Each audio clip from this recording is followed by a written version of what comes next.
Through the process of making this video, I've had the pleasure of watching a lot of Lynch's works. From his earliest film to his later works.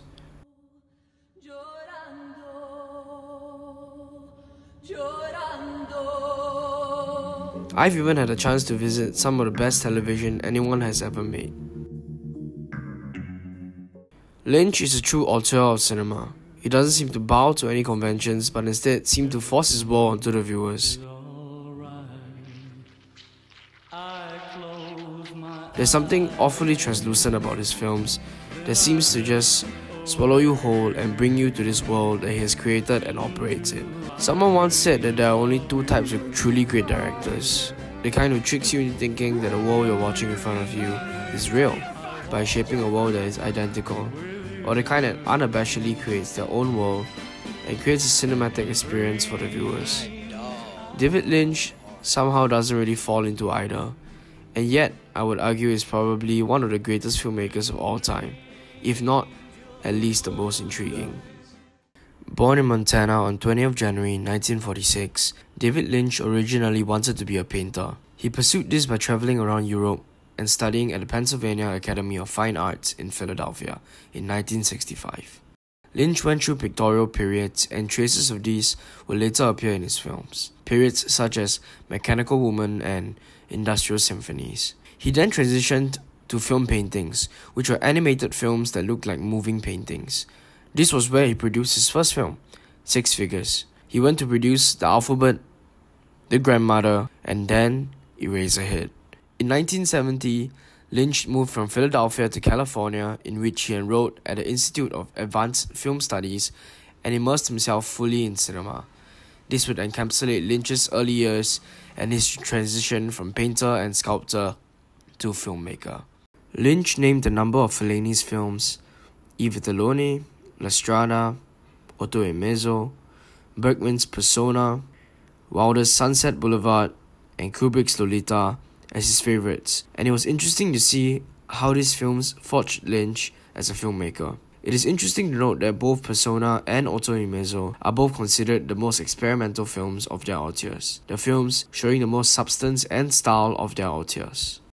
With the advent of television in the 1950s came unprecedented convenience of entertainment, but with it a whole new set of problems for the film industry. One by one, families seemed to trade their Sunday nights out at the movies for the couch and TV. By the 1960s, attitudes were shifting and commercial success was down, as the golden age of Hollywood became a distant memory. Big-budget studio productions were failing to attract crowds, and young filmmakers saw an opportunity to create lower-budget, uniquely engaging films. New waves of cinema were coming from Europe and Japan, and they were making their impacts with the American cinephiles. Films from the likes of Jean-Luc Godard, Federico Fellini, and Ingmar Bergman became all the rage among them, inspiring an all-new breed of filmmakers in Hollywood. Thus came the rise of New Hollywood. So what is the New Hollywood movement? It wasn't so much a style of filmmaking as it is a movement and a period of time. It was a passing of the torch. A generation of young filmmakers took it into their hands to make films for the sake of art, not profit. There was a liberation of creativity, and these auteur filmmakers explored unconventional storytelling techniques, examined risky subjects, and did it in style. The New Hollywood era lasted until around 1980, when big-budget Hollywood pictures began to redominate the market. It is challenging to put an endpoint on a movement. Auteurs continue to be inspired by and draw from the works of the New Hollywood auteurs who produced many of the art form's most revered works. David Lynch is one of the auteur filmmakers that came from the New Hollywood era. Eraserhead, Lynch's first motion picture, quickly became a cult classic among the American public. A film that explores the subject of fatherhood, how sometimes it can feel alienating and suffocating to suddenly have to care for this thing that seems to come from nowhere in a way that was surreal and felt like it came out of an ecstasy-filled fever dream. It was just this sort of unconventional storytelling and examination of fatherhood that would put Lynch as one of the auteurs of the New Hollywood movement. Another entry from Lynch, and my personal favourite, is Blue Velvet, a neo-noir mystery film that is set in a dreamy Middle America suburbia. With its dreamy blue skies, white picket fences, and flowers rustling in the wind, but underneath all that, a mystery that catches the attention of a young man. His fascination and obsession with this mysterious dark underbelly of suburbia forces him into a whole new world filled with crazed kidnappers, sexual bondage, and weird lip-syncing performances. Just to sprinkle stardust and to whisper, go to sleep, everything. The film's exploration of lust, passion, and love, along with its Lynchian qualities, make this another interesting entry in a new Hollywood era, as well as another hallmark of David Lynch's filmography. But what makes Lynch so different? What's the difference between him and any other filmmaker from that era? To find out, look no further than his hit television series, Twin Peaks. Twin Peaks had all the hallmarks of a Lynch project. It is set in a world that doesn't seem all that different to ours, but in it lies an underlying mystery that seems to hint to us that this dreamy American suburbia isn't all that it seems to be, and that there are more sinister secrets that seem to hide just under the surface. There are also otherworldly elements that seem to at times completely alienate the audience that seems to just inhabit this world and the characters accept it as it is. Lynch seems to always want to paint the world as this idyllic American suburbia, but with sinister, heinous secrets hiding right beneath it.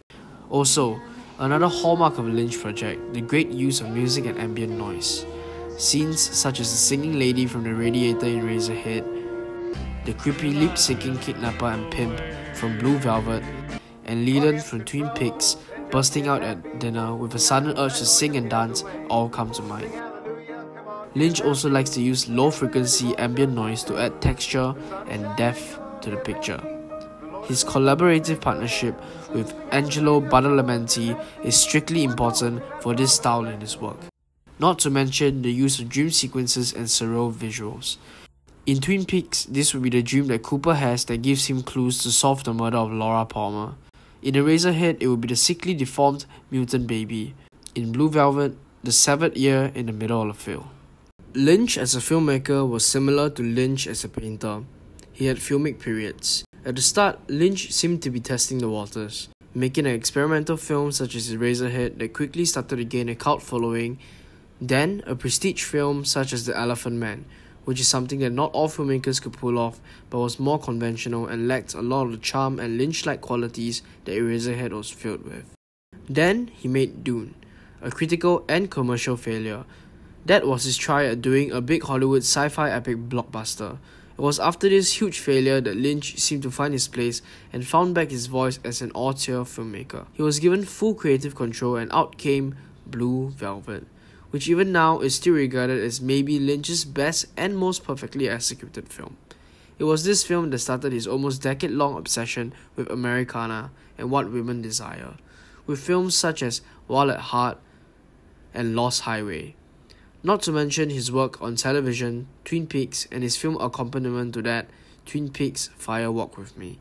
This was probably the peak of David Lynch and a period in his career that many people connected with and keep harkening back to. As for me, it was also this period of his work that interested me the most and that I connected with.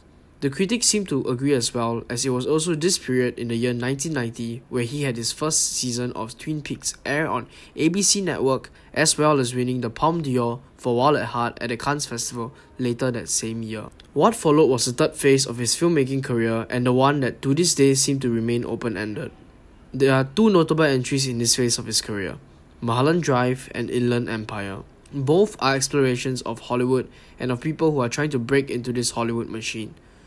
In Mulholland Drive, Lynch chooses to focus on the seduction of it, the glitz and the glamour. In Inland Empire, Lynch continues to focus on Hollywood but deploys a new method and a new perspective at the subject. Both Mulholland Drive and Inland Empire plays with time and space as a fluid concept, and Hollywood as this hub of legends, secrets, and conspiracies. Lately, there has been an absence in films coming from Lynch, but he has branched out into making music and most recently has revisited the world of Twin Peaks with Twin Peaks: The Return. Lynch has been described as the greatest filmmaker of his time. He was and still is a Hollywood outsider that didn't care for the thoughts of others, but only the art that he could have brought forth with his work. Many have tried to figure out the enigma that is Lynch, but it seems to me that no one has come close. He is a director that has been admired and denounced by the same people in different points of his career, but he is undoubtedly important to the craft. In my opinion, he is still one of the purest auteurs out there, and we may not get another filmmaker like him in our lifetimes. Lynch's films has a tendency to get under your skin, to disturb you, and make your eyes glued to the screen in a mix of horror and awe. It is truly unlike anything else you will ever see. It is a shame that Lynch's filmography is not more well known to the general public, but I think this bubble that his films live in helps to maintain the sincerity of his films and the unabashedly Lynchian nature of his works. It helps to keep his work true and honest to himself. If you hadn't had the chance to visit his filmography, I recommend you to do so. There is so much to learn from his work. Just like his films, the legacy he leaves behind is one full of questions and enigmas, but maybe that's just part of the magic and charm of David Lynch.